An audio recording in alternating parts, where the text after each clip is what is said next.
वर्षों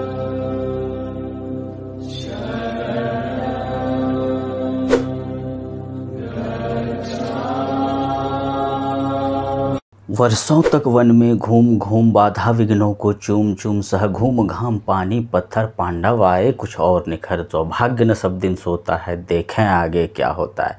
तो क्या कुछ है इस वीडियो में देखेंगे आगे। सबसे पहले हेलो दोस्तों, नमस्ते, आदाब, सत श्री अकाल, स्वागत, आभार, अभिनंदन आपका रिएक्शन बाय धर्म में। तो कैसे हैं आप सब? बढ़िया। आशा करता हूँ इस गर्मी में अपना और अपनों का ख्याल रख रहे होंगे, पशु पक्षियों का ख्याल रख रहे होंगे।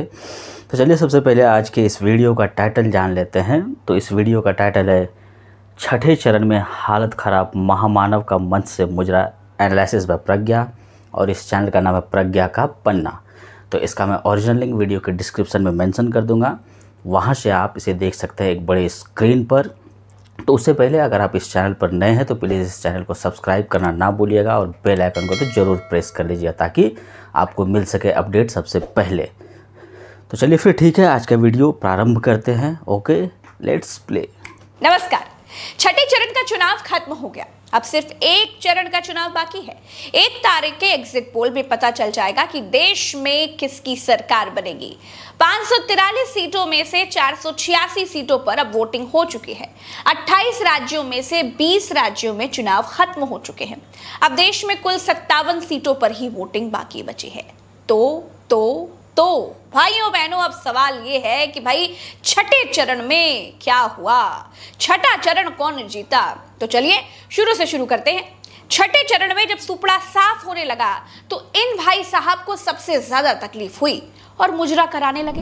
इंडिया अलायंस को अपने वोट बैंक की गुलामी करनी है तो करें। अच्छा, ये क्या कर रहा है? उनको वहां जाके मुजरा करना है तो भी करें। गरिमा, प्रतिष्ठा, मान, सम्मान, शर्म, हया, महामानव सब घोल कर पी चुके हैं। महामानव इन सब चीजों से अब बहुत आगे बढ़ चुके हैं। 2.5-3 किलो गाली रोज खाने वाले महामानव का हाजमा ठीक ना होने के कारण मंच से वही सब उल्टी कर रहे हैं।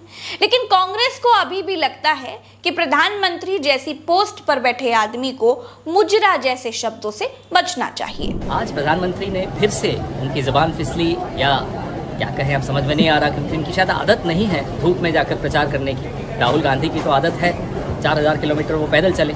प्रधानमंत्री को शायद अब प्रचार से थकान बढ़ गई है। जिन शब्दों का वो इस्तेमाल करते हैं, मुजरा करेगी कांग्रेस पार्टी, इस तरह के शब्द प्रधानमंत्री के पद पर बैठे हुए व्यक्ति को बिल्कुल शोभा नहीं देते। प्रधानमंत्री को मुझे लगता है अब आराम की ज़रूरत है, और मैं अमित शाह जी और नड्डा जी दोनों से आग्रह करूंगा, अगर आपकी थोड़ी सी भी वो सुनते हो तो उनका तुरंत इलाज कराएं। मोदी की भाषा पर बहस करना पत्थर पे सिर मारने जैसा हो गया है। जब बौखलाहट सिर पर हावी हो जाती है तब शब्द खत्म हो जाते हैं। इंसान गालियों का सहारा लेता ही है। मोदी ने लिया तो भाई क्या बुरा कर दिया, लेकिन परमात्मा का भेजा हुआ बंदा भद्र भाषा का इस्तेमाल तक नहीं कर पा रहा है। इसे देखकर लगता है कि परमात्मा से कुछ गलती हो गई शायद। खैर दोस्तों, दिल्ली में बीजेपी की हालत बड़ी पतली थी। दिल्ली की जनता ने कैसे वोटिंग की, इसको समझने के लिए बूढ़ी दादी को सुनिए। ये बुजुर्ग हैं, राम राम रटने की उम्र है, लेकिन मोदी को खरी खोटी सुनाते हुए वोट डालने पहुंची है। बना दिया ये मोदी ने।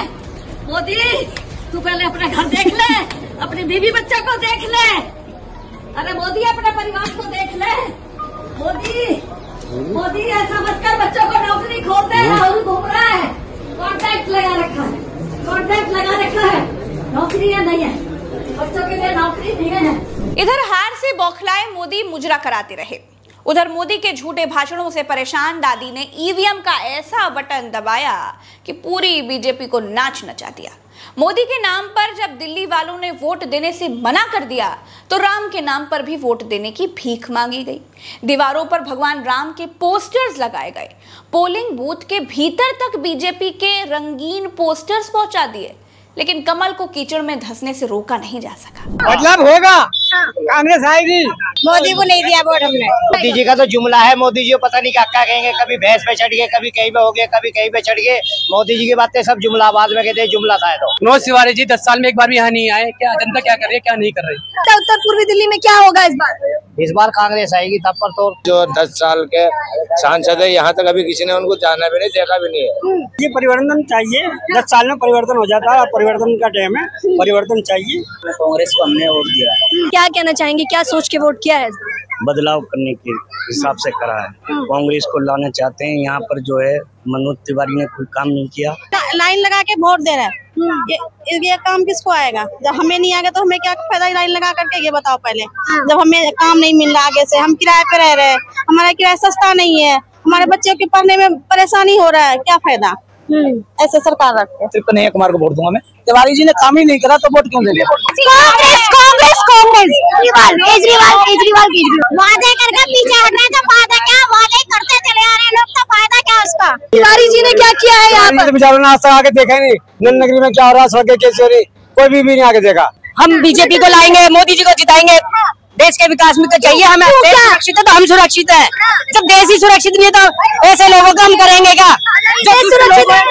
ये मोदी जी के राज में कोई भी सुरक्षित नहीं है। कोई भी जनता भारत पूछिए इनसे, पूछिए ये कह रहे हैं मोदी सुरक्षित है, बताइए कैसे सुरक्षित है? पूछिए। छठे चरण में बीजेपी की हालत ये थी दोस्तों कि महामानव चुनाव आयोग के घोषित चचा हैं, फिर भी संबित पात्रा ईवीएम के नाम पर रोते दिखे। बोले प्रायोजित रूप से ईवीएम खराब की जा रही है। पूरी टाउन में बहुत सारे बूथ कितना दिन बाद दिखा है ये? नहीं कर रहे हैं और कहीं ना कहीं लोगों को ऐसा लग रहा है कि एक प्रायोजित रूप से ये किया जा रहा है। इन सब नंगे नाच के बीच भी चुनाव आयोग सोता रहा। इनसे अच्छा तो कुंभकर्ण रहा होगा। लंका में चुनाव के दौरान वो जरूर जागता होगा। अनुमानतः चुनाव के 6 महीने छोड़कर सोता होगा। दोस्तों, छठे चरण में उत्तर प्रदेश की 14 सीटों पर वोटिंग हुई। आजमगढ़ में लोगों ने ऐसा ईवीएम का बटन दबाया कि निरहुआ को भोजपुरी फिल्मों में वापस भेज दिया। अब निरहुआ अच्छी फिल्में बनाने पर ध्यान दे पाएंगे। वोट दे दिए हैं? अच्छा, तो तनिक दिखाई दो वोट वाला निशान वहाँ। अरे कौन है देखता कहाँ साइकिल ठोक क्या होती? साइकिल तो पहले मरते बताई दियो कि साइकिल यहाँ साइकिल के अलावा कुछ मिलबा न करी। ये काहे साइकिलिया चला। का दिमाग में रहा जब वोट डाले गए रही हो? दिमाग यही में रहा दिमाग में कि अखिलेश भैया जीत जाए तो तनी हमारे लोगन का सुख सुविधा मिला और का। अच्छा। के जीती? भाजपा सपा? अभी के जाना था, अभी का जाना था। अखिलेश जीत जाए तो बहुत बढ़िया। अच्छा, अखिलेश जीत जाए तो बड़े बढ़िया है। अच्छा, ठीक है। तो देखिए आप भी वोट डाल दिए हैं? हाँ। अच्छा, तो एक बार निशानवा दिखा दीजिए। तो क्या मुद्दा था आपके दिमाग में जब वोट डालने गए थे? मुद्दा कोई नहीं था, बस साइकिल वोट पूरा डालना था, बस यही मुद्दा था। देखिए ऐसा है कि आजमगढ़ का रुझान जो है फिलहाल तो जो है सपा का ही है। सपा का ही बेल्ट है, पाउल बेल्ट सपा है। आप क्या देख रहे हैं आजमगढ़ में? आजमगढ़ समाजवादी पार्टी है, चेंज करना है इसलिए। हाँ, 10 सालों से हम लोग इनका देख चुके हैं। महंगाई, बेरोजगारी, यही सब चरम सीमा पे है, गरीबी है। क्या मुद्दे रहे जिसको लेके वोट डालने गए थे? महंगाई, बेरोजगारी सबसे बड़ी समस्या है। अच्छा, आजमगढ़ में क्या रुझान देख रहे हैं? आजमगढ़ में सपा की दोनों सीट निकल रही हैं। मुद्दे क्या रहे? नहीं, हम लोग तो अपने बचपन से जब भी वोट देना शुरू किया इसी पार्टी को वोट दे रहे हैं, सपा को। अच्छा, और उसमें कोई बात नहीं है। आजमगढ़ सभी लोग जानते हैं इसके बारे में, पूछने जानने से कोई मतलब नहीं है। लेकिन पिछली बार का रुझान तो कुछ और था ना, 2022 का। 22 का चुनाव है, उतना इंटरेस्ट किसी का नहीं था। उप चुनाव में यहाँ सिर्फ भाजपा जीतती है, मुख्य चुनाव में कभी नहीं जीती है। और रमाकांत एक बार जीता, वो भी। आजमगढ़ में क्या रुझान देख रहे हैं? अरे धर्मेंद्र जीत रहे हैं। अंबेडकर नगर में ऐसी आंधी चली कि सपा के प्रत्याशी लालजी वर्मा को किसी बहाने से हाउस टेरेस जैसा करवाना पड़ गया। आपको क्या समस्या की है और क्या भैया वोट नहीं डालेंगे हम लोग कैसे करवा देंगे आप? क्या प्लीज है, मैं नहीं समझता। आप इतनी ठोस लेकर मेरे घर में घुसा है। उत्तर प्रदेश में सुल्तानपुर, जौनपुर, प्रतापगढ़ का भी चुनाव खत्म हो गया। अब रिपोर्ट बताती है कि राजा भैया का विरोध भाजपा को भारी पड़ गया। राजा भैया ने राजमहल में बैठे बैठे ही कई सीटों पर बीजेपी की हालत खराब कर दी। प्रयागराज में भी इंडिया गठबंधन बीजेपी को फाइट देता हुआ दिखाई दिया। परिवर्तन जरूरी है, बिल्कुल गठबंधन भारतीय जनता पार्टी आरएसएस को बहुमत से भारी बहुमत हराने जा रहा है। अब फिर आजादी की ओर चल रहा है, फिर से हिंदू और मुसलमान का एक प्रतीक होने जा रहा है। ये मोहब्बत का दुकान फिर से खुलने जा रही है। गर्मी बहुत लग रही है। गठबंधन सरकार बन रही है, हमारे अखिलेश यादव और राहुल गांधी जी की सरकार हमारी बन रही है। इस बार जो है निश्चित तौर पे जो है गठबंधन की सरकार बन रही है।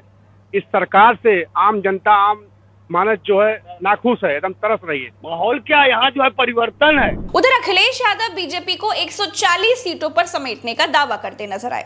हालांकि ये थोड़ा ज्यादा हो गया, लेकिन मोदी जब 400 सीटों का नारा हाँक सकते हैं तो विपक्ष 140 पर समेटने का दावा तो कर ही सकता है। देश की जनता इनको 140 सीटों के लिए भी तरसा देगी। हमने वरिष्ठ पत्रकार अशोक वानखेड़े जी से पूछा कि छठे चरण की 58 सीटों पर बीजेपी का सुपड़ा कहां-कहां साफ हो रहा है, तो उन्होंने अपना अनुमान बताया। अच्छा, एक बात याद रखिएगा, अशोक वानखेड़े जी महामानव की तरह भगवान नहीं है, आपके हमारी तरह इंसान ही है, तो उनका अपना आकलन है, गलत भी हो सकता है, सही भी हो सकता है, क्योंकि प्रज्ञा के पन्ना पर दिखाई गई एक एक बात सच होती है। इसलिए मैं ये कह रही हूं कि अगर कोई चुनाव आकलन कर रहा है तो 100% सही होगा, इसकी मेरी गारंटी नहीं है। हाँ, जो घटनाएं मैं आपको बता रही हूं उसके सच होने की 100% गारंटी मेरी है। चलिए अशोक वानखेड़े साहब का अनुमान सुनिए जरा कि अब अंततः आप क्या कहेंगे, जो छठा चरण है ये एज एनडीए की तरफ जा रहा है या फिर इंडिया की तरफ है? सीधा सवाल।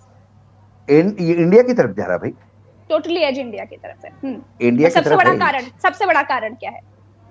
सबसे बड़ा कारण लोग चुनाव लड़ रहे हैं, सबसे बड़ा कारण लोग मन की बात से उब गए हैं, सबसे बड़ा कारण लोग देश की समस्याओं का निदान चाहते हैं। राम मंदिर बिना भोजन न भजन हो गोपाला, और भोजन का मायने मात्र 5 किलो अनाज नहीं है। छठा चरण ओवरऑल जल्दी से सर जी।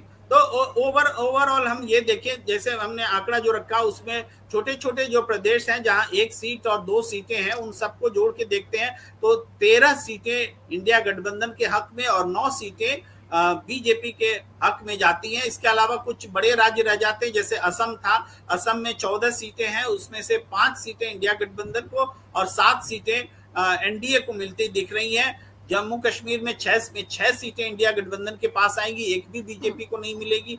और इसी तरीके से हम ये सारा समाप्त करते हैं। अगर छठे चरण को देखा जाए तो छठे चरण में इस बार जो कितनी सीटें हैं, मैं बोल रहा हूँ संख्या 54 है ना, 58 सर, 58 सीटें जी 58 है। 58 में 14 उत्तर प्रदेश में, आपको 10 हरियाणा में, 24 तो यहीं पर है, और बिहार में कितने 7 सीटों में भी 7। इन सबको देखें तो इस बड़े चंक में बीजेपी को भारी नुकसान होता दिख रहा है। झारखंड में भी 3 सीटें हैं, वहां 3 में शायद एक सीट, बंगाल की 8 जी, बिहार बंगाल में 8 सीटें हैं। तो ये 8, 16, 10, 26 और 14, 40 सीटें तो यहीं पर हैं। इन 40 सीटों में हमें साफ दिख रहा है, न बंगाल में बीजेपी बढ़ रही है, न हरियाणा में बढ़ रही है, न उत्तर प्रदेश में बढ़ रही है, न बिहार में बढ़ रही है। सब जगह नुकसान ही नुकसान दिख रहा है। और न झारखंड में बढ़ रही है, वहां 3 में 1 सीट शायद बीजेपी जीत जाए, जहां कंटेस्ट में दिख रही है वो हजारीबाग, उसके भी बारे में हम कहते हैं कि हजारीबाग भी वो हारी जाएगी। वो तीनों सीट वो हार सकती है, लेकिन कंटेस्ट में है हजारीबाग में, बाकी जगह तो बहुत पिछड़े हुए। अब इन सब के बीच नरेंद्र मोदी को जनता क्यों जिताए, इसका कारण मोदी खुद बता रहे हैं।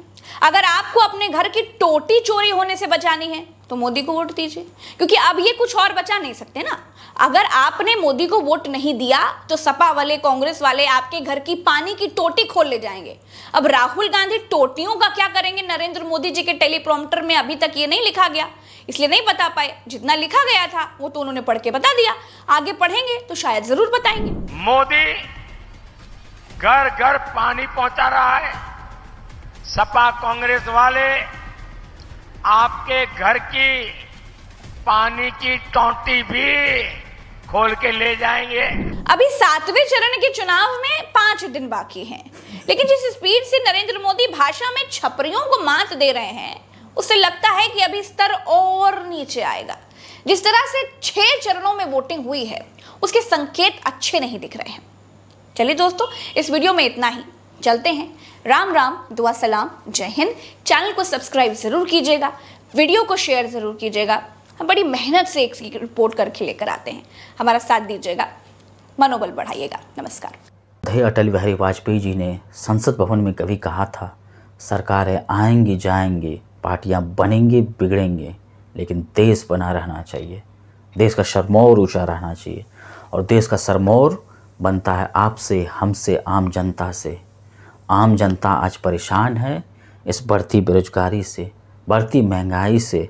युवाओं में बेरोजगारी का आलम कुछ इस तरह से घर कर गया है कि वो तैयारी करते हैं 3 साल 4 साल, लेकिन कुछ नहीं होता है। ना कोई वैकेंसी आती है, वैकेंसी आती है तो एग्ज़ाम देने से पहले पेपर लीक हो जाता है। तो ये सब बातें हैं जो सरकार को ध्यान में रखना चाहिए, आने वाली सरकार हो या ये जाने वाली सरकार हो, जो भी हो उनको ये ध्यान में रखना चाहिए। ओवरऑल अगर इस वीडियो की बात करें तो इस वीडियो में प्रज्ञा जी ने जहां दिखाया है छठे चरण का रुझान, जहां उत्तर पूर्वी दिल्ली में कन्हैया कुमार को बहुमत मिल रहा है, वहीं उत्तर प्रदेश के आजमगढ़ में सपा को बहुमत मिलने जा रहा है।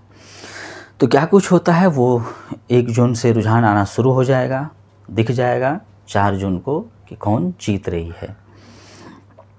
जहाँ तक बेरोजगारी की बात की जाए तो बेरोजगारी चरम सीमा पर है, लोग बौखलाए हुए हैं, इसलिए बीजेपी को दरकिनार कर रही है। उसके जुमलों से अब जनता उसके और नहीं झुकने वाली है। तो ओवरऑल ये जुमला पार्टी हो सकता है 4 जून के बाद ना दिखे, लेकिन अगर बात करें हम एक जो समिट हुआ है अमेरिका में, वो वाणिज्यिक दूतावास के द्वारा वो समिट आयोजन किया गया था, जिसका नाम था समिट का विकसित भारत @2047, जहाँ की जो इंडिया फर्स्ट के CEO और संस्थापक हैं सोमर्स, उन्होंने कहा कि इस बार जो है NDA यानी मोदी की सरकार भारी बहुमत से जीतने वाली है। तो क्या कुछ है वो 4 जून को पता चल जाएगा। आप और हम देख लेंगे वो 4 जून को किसकी सरकार बनने जा रही है। तो ओवरऑल देखा जाए तो सब आप पे डिपेंड करता है कि आपने किसको मत दिया। तो मैं बस इतना ही कहूँगा कि वो अफसाना जिसे अंजाम तक लाना हो नामुमकिन, उसे एक सही मोड़ पर ला के छोड़ देना उचित है। तो चलिए फिर आज के लिए इतना ही इस वीडियो में, फिर मिलेंगे किसी नई वीडियो में नए टॉपिक के साथ। अगर आप इस चैनल पर पहली बार आए हैं तो प्लीज़ चैनल को लाइक, शेयर और सब्सक्राइब जरूर कर लीजिएगा। प्लीज़ सपोर्ट अपना दीजिएगा। ओके, ज़्यादा से ज़्यादा पेड़ लगाएं, धरती को प्रदूषण मुक्त बनाएं। Okay, have a good day, take care, bye bye, Jai Hind.